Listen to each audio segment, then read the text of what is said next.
Rapidito, qué linda canción. Pero ya tenemos a Michelle, así que vamos con ella. Igual, primero la introducción, como siempre. Se llama Michelle Wigdorovitz, me corregirá el apellido, como mis oyentes están acostumbrados, por suerte, a que haga esta posibilidad de ida y vuelta, porque soy muy purista del idioma, me encanta pronunciar bien cuando no es español y bueno, y aprovecho para aprender. Ella es argentina, vive en Israel, es licenciada en Ciencias de la Comunicación Social, recibida de la Universidad Argentina de la Empresa, también estudió periodismo en TEA, trabajó en diferentes medios gráficos como Clarín y Buenos Aires Herald, fue productora en el canal Telefe y profesora en Éter. Actualmente trabaja en el diario La Nación y en I24 News. Bienvenida, Michelle, a este segundo bloque del programa que llamamos Cambio de Roles, porque en vez de que me entrevisten a mí, yo entrevisto a una periodista, que en este caso sos vos. Bienvenida nuevamente. Hola Carolina, muchas gracias por la introducción, un gusto estar con ustedes. Bueno, de nada, y por las dudas aclaro a quienes nos escuchan que estamos haciendo la comunicación vía WhatsApp, con lo cual puede haber un poquito de demora en el ida y vuelta con Michelle, así que cruzo los dedos para que salga bien de los dos lados. Y bueno, mi primera pregunta en este bloque siempre es: ¿cómo nació tu vocación por el periodismo? ¿Cómo nació? Bueno, desde muy chica siempre me gustó escribir, ya iba a talleres literarios desde muy chiquita, estaba muy conectada también con la lectura. Sí. Y ya cuando fui a la escuela secundaria, fui a una escuela secundaria que tenía orientación en medios de comunicación, con lo cual ya llegué con la idea de estudiar algo relacionado y finalmente en el último año de la secundaria elegí que fuera periodismo, un poco porque me gustaba mucho escribir, pero también porque me gustaba contar historias y porque creía que contando historias o sacando ciertas cosas a la luz podía generar algunos cambios positivos, aunque sean muy chiquitos, pero quería como colaborar o dejar algo en el mundo, por más idealista que suene. Claro, bueno, qué lindo. ¿Y cuál fue tu primer empleo, si te acordás, como periodista, ¿no? Obviamente. Y yo estaba en la secundaria en el último año, ya estaba averiguando para estudiar periodismo y me encontré con un profesor que me ofreció hacer una pasantía en el Buenos Aires Herald, Sí. Haciéndole entrevistas a famosos, con lo cual esa fue mi primera experiencia, digamos, laboral, era ad honorem. Sí. Y esa fue la primera experiencia, y ya después, yo estudié en TEA, durante mis estudios, ahí sí me ofrecieron trabajar en TN, que al final, por otros motivos no salió, y Sí. ya ahí empecé unos años después en Clarín. Y ahí ya no paré. ¿Y cómo? Claro, no paraste, pero te fuiste a Israel. ¿Cómo fue eso? O sea, ¿estás ahí desde hace cuánto? Contale a nuestros oyentes, así nos ubicamos en el tiempo. Yo me vine a vivir a Israel hace 2 años y medio. Trabajaba, antes de venirme para acá, trabajaba en La Nación como jefa audiovisual digital. Sí. Manejaba toda la parte de video del diario La Nación. Sí. Y un poco me fui porque en Argentina, en Buenos Aires, yo tenía muchísimo miedo en la calle. Me manejaba con mucho miedo y por el tema de la inseguridad, y en un momento me di cuenta que no era normal vivir con miedo. Sí. Y Israel me daba muchas posibilidades, con lo cual decidí intentarlo. Sí. Y vine para acá en un plan judío de 5 meses, Sí. como para adaptarme, y me terminé quedando. Mirá vos. En el medio hubo una pandemia y una guerra. Claro. Tremendo. Así. ¿Y pensás quedarte? Así Porque que me quedé con la intriga. ¿Se hizo justo el hueco, el vacío? No, me quedo, sí, no, a pesar de la pandemia y la guerra, en ningún momento pensé en volver a la Argentina. Ah, mirá vos. Bueno, la verdad que una pena haberte perdido como profesional, no digo como persona porque sería lo inventaría porque recién es nuestra primera conversación, pero imagino que también como persona, y es una pena que también muchos otros profesionales dejen esta bellísima Argentina justamente por el tema de la inseguridad. Sí, Bueno, algunos lo hacen por temas económicos, ¿no? Porque no ven acá como un futuro y cómo crecer económicamente. Así que, sí, pero bueno, en tu claro. caso entiendo que claramente fue el tema de la inseguridad. Sí, fue el tema de la inseguridad el detonante. Lo económico también era un motivo, pero el motivo más fuerte fue la inseguridad. Y en este tiempito que pasaste ahí, porque no es tanto, entiendo, comparativamente con el tiempo que le dedicaste acá en Argentina, ¿qué podés establecer Sí, alguna diferencia o algún paralelismo entre hacer periodismo en Israel y en Argentina? totalmente diferente. Mm, Los temas son totalmente diferentes. sí, En Israel no existe la inflación, mira vos. no existe, no es un tema, no existe. Entrevistas por ahí jóvenes en la calle y no saben lo que es. Israel tuvo un periodo inflacionario muy alto, pero fue hace 30 Sí, años, después lograron estabilizarlo. claro, Eh, entonces eso no existe. La inseguridad, como conocemos, los robos, las violaciones, los asesinatos tampoco existen. mm, Son otros temas. Los temas pasan por Medio Oriente principalmente. Entonces la agenda de los medios es completamente otra. claro, Y ni hablar del idioma. sí, El idioma también. Yo trabajo en I24 News desde que llegué. sí, Empecé como pasante y me terminé quedando. Y Israel los últimos 2 años tuvo 4 procesos electorales. sí, Y yo apenas llegué, fui a cubrir un búnker. Y me acuerdo que estábamos esperando que saliera el candidato a hablar. Y sí, claro, cuando salió a hablar, yo instintivamente salí corriendo a la primera fila. sí, Llegué, el candidato empezó a hablar y yo no entendí una palabra porque claramente era en hebreo. ay, mirá, claro, Entonces, en ese sentido, sí fue un choque cultural fuerte porque todavía mi hebreo sigue siendo básico. Entonces, digamos, en ese sentido, me cuesta mucho más. De todas formas, yo trabajo en un programa en español, es el único programa de televisión en español de sí, Israel, sí, con lo cual cuento con cierta ventaja, claro, pero el mundo en Medio Oriente es muy sí, complejo, tiene mucha historia, entonces es para mí un constante proceso de aprendizaje en todos los claro, sentidos. sí. Bueno, vos hiciste una nota Y la que, guerra también fue otro. claro, justamente Sí, te quería mencionar lo de la nota, ¿no? Esa de mis horas sí. bajo misiles, una noche de terror a la espera de bombardeos. ¿Cómo fue vivir ese momento? Lo que puedas comentar ahora de modo sintético, y cómo te Sí. sentiste escribiendo esa nota. Bueno, sí, eso. Transmitirnos lo que recuerdes y lo que quieras compartir al respecto.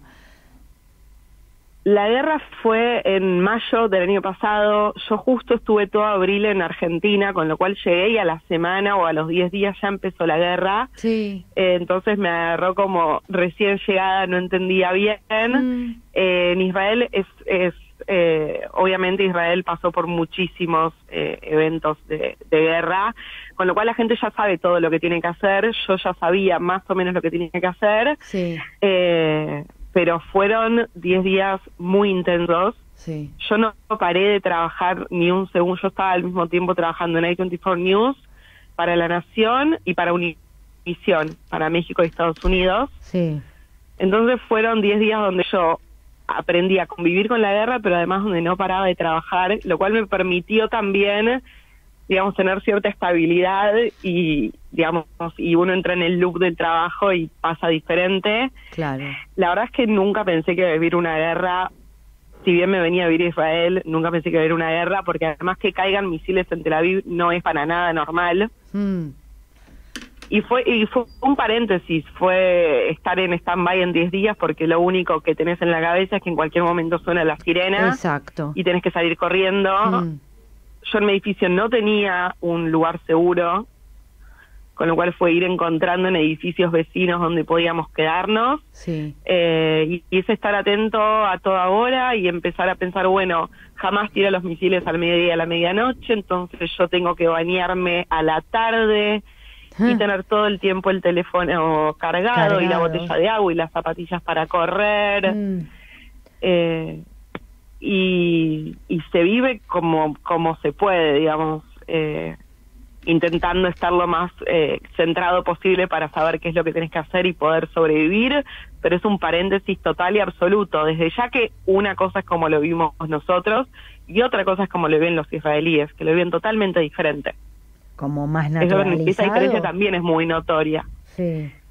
Mucho más naturalizado, y para ellos la vida siempre sigue. En Israel la vida sigue, porque ellos sienten que si vos frenás con tu vida, digamos, jamás está ganando. Digamos, claro. En este caso digo jamás porque fue sí, el conflicto fue con Hamas. Entonces ellos no dejan de hacer nada. Digamos, vos veías por ahí mucha menos gente, pero igual gente en los bares o en restaurantes o saliendo. Para nosotros sí fue distinto. La verdad es que te cae un misil en la cabeza, si bien tenés la cúpula de hierro que sabés que es lo que te va a defender, igual, digo, es un misil que te está cayendo encima y es de terror. Sí. La verdad es que es de terror. Bueno, esa nota, si no recuerdo mal, la escribiste para La Nación, ¿no? O sea que si los oyentes quieren leerla, pueden buscarla en Google. Sí, exactamente, sí. Y es eso, es bueno, voy a cenar, y además jamás daba avisos muchas veces daba avisos de los horarios. Entonces, si jamás decía a las 12 vamos a tirar un misil, vos ya sabías que tenías que estar antes de las 12, no sé, comer, estar con las zapatillas puestas, el celular cargado y correr, porque la verdad es que no sabes si van a estar 1 hora tirando misiles, si vas a tener que estar en un refugio 1 hora, o van a ser 10 minutos. Es como 10 días donde vos estás a la deriva y pendiente de la sirena. Claro. Yo no escuché música por 10 días, no podía escuchar ningún otro sonido, cualquier sonido de una moto, una aspiradora te altera toda tu vida, es lo más extremo que yo viví. Sí, bueno, te prometo que dentro de unos minutos te saco de Israel, pero esta es la última que te quiero preguntar respecto de, porque vos sí tenés presente el tema del atentado a la Embajada de Israel en Argentina, pero ¿cómo ves? Sí. Se acerca la fecha, nosotros justamente este programa elegimos dedicárselo a esta conmemoración importante porque es el 30 aniversario. ¿Allá tienen idea? O sea, ¿se va a hacer algún acto? ¿Cómo se vive o no tienen ni idea? En principio acá no hay ningún acto planeado. Sí. Sí, el conductor del programa donde yo trabajo en I24 News, que es Carlos Gurovich, sí. Él está yendo a Argentina la semana que viene a cubrir el acto. Claro. El canal lo manda a cubrir el acto, así que eso nosotros en nuestro programa también nos ocupamos de tanto del atentado a la embajada como a la AMIA, como el asesinato de Nisman. Pero no está previsto acá ningún acto en ese sentido. Sí, bueno, al menos sabemos que tenemos el honor de que viene el viceprimer ministro de Israel también, sabemos la importancia que le están dando al acto y bueno, suponemos que allá los argentinos que están y que tuvieron que pasar por ese mal momento, ¿no? Como tantos que lo vivimos, aunque sea por televisión o por la lectura de los diarios, bueno, por la información que recibimos, sufrimos por las víctimas, ¿no? La memoria de las víctimas. No, y son atentados impunes. Claro, sobre todo, sí. Eso hay que decirlo, digamos, hay impunidad en los 2 atentados. Exacto, sí, la entrevista anterior estuvimos con el presidente de la DAIA y estuvimos justamente marcando este tema de la impunidad que es increíble. Bueno, en realidad uno dice es increíble, pero teniendo las consideraciones del funcionamiento de las instituciones en nuestro país, ya deja de serlo. Pero bueno, te prometí que... Sí, no solo eso, sino sí. la posición constante de los diferentes gobiernos de Argentina con respecto a Israel. Digamos, lo vimos en muchísimas declaraciones de la posición que toma Argentina frente a Israel. Claro, sí, tal cual. En el sentido, no es una sorpresa que el atentado esté impune. Sí, exacto. Y ahora, por ejemplo, yo compartía con él la votación de ayer, justamente para declarar a Gideon visitante ilustre, y que ahí se partió el bloque, en realidad fue bastante más que la mitad del bloque que no acompañaron del Frente de Todos, ¿no? Entonces, bueno, tenés esta cuestión de... El gobierno bicéfalo que se nota en estas cuestiones, y a su vez esto de que en el tiempo, lo que mencionaste de la postura argentina para con Israel.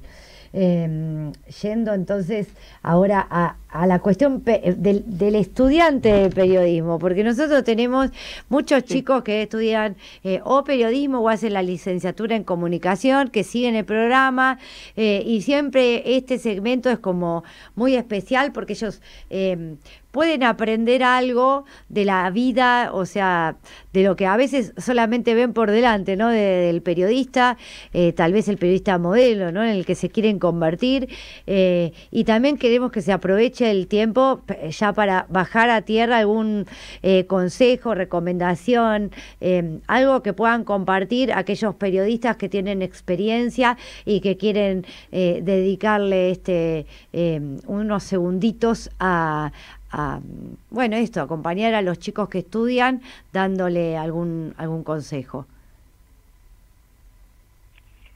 A ver, que intenten y prueben, digamos, en todos los medios posibles, si es que quieren trabajar en medios.